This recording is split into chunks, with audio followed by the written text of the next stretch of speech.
l'Acadie a grandi durant ma génération. Puis elle existait avant, mais autrement.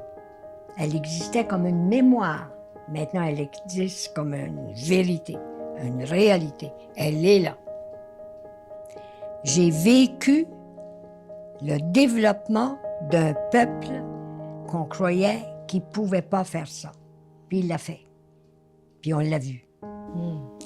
J'ai eu la chance d'être à l'époque où les Acadiens devaient se battre tout le temps. Parce que là, il fallait sauver une langue.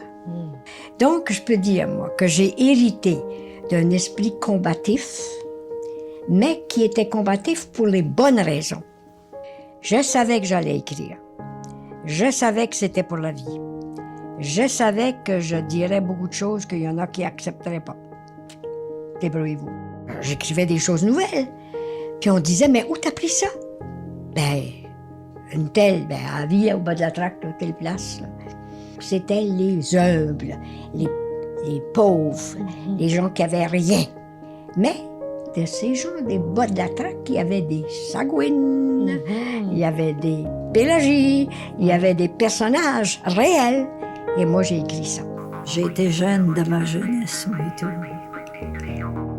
La Sagouine, c'est une femme qui lave les planchers. Qui lave pas ses planchers à elle, qui lave les planchers des autres, puis des gens d'en haut. Et à partir de là, j'ai donné un visage aux gens du bas de la traque. Le prix concours 1979 est attribué à Antonine Maillet. Pélagie, elle est noble, elle est digne, elle est d'en haut, elle. Puis elle a poussé les gens acadiens à développer leur capacité intellectuelle.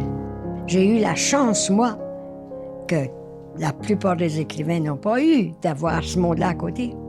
Si j'avais su tout ce qui m'attendait à partir de ces moments-là, où j'avais 12-13 ans, là, eh bien, ça m'aurait monté à la tête, c'est sûr. Puis tout d'un coup, je m'aperçois que je suis rendu au bout. Puis que je pourrais arrêter.